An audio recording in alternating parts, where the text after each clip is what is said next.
hard kill over the soft kill, they will do Right. so.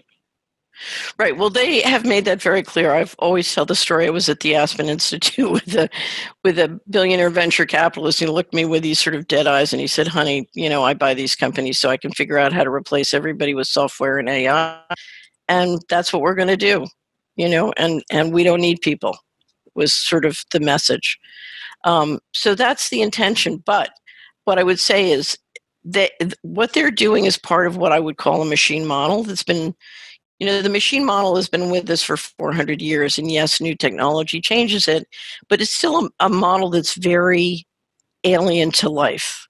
So it's very unproductive, and the more you control it centrally, the more unproductive it gets.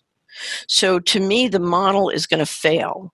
And we need to understand, I've done enough analysis of the economy to know that if you could get to the other side where you have a free economy, the wealth on this planet could be significantly greater. There's no reason for environmental harm. There's no reason for poverty.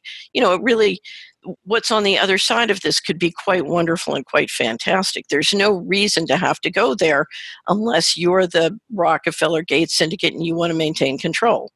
So I understand if you want to keep the machine model going and you want to maintain control, why they're doing what they're doing. I don't think it's going to work. Now, to me, what every person who's listening to this has to get very, very clear about, when I say that death is not the worst thing that could happen, if you look at contract tracing, one of the goals of contract tracing is to be able to come into a family and take the children out.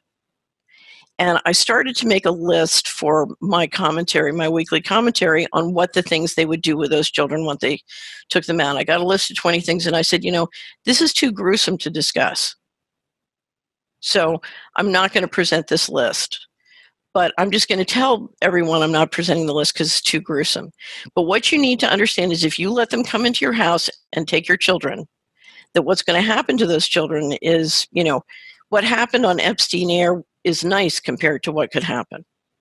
So you need to understand that this is absolutely as satanic, as it gets. And what you're talking about is, will you allow them to do that to your children or your grandchildren? Exactly right. I mean, there are things worse than death, and we will experience them if we keep acquiescing to this agenda.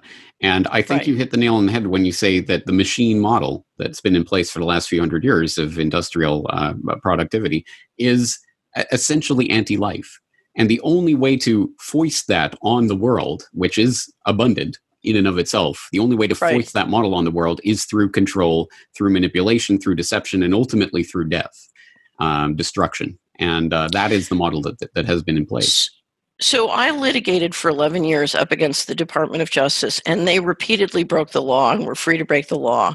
But ultimately, we were essentially able to win. And the reason we were able to win is if you got in and you worked the situation, whether it was in the courts or in the legislature or all the different aspects of how our day-to-day system is governed, and you brought the facts forward and you brought the law forward and you exercised the attention you needed to fight on the basis of the law, they couldn't look you in the eye and say, no, we want to break the law.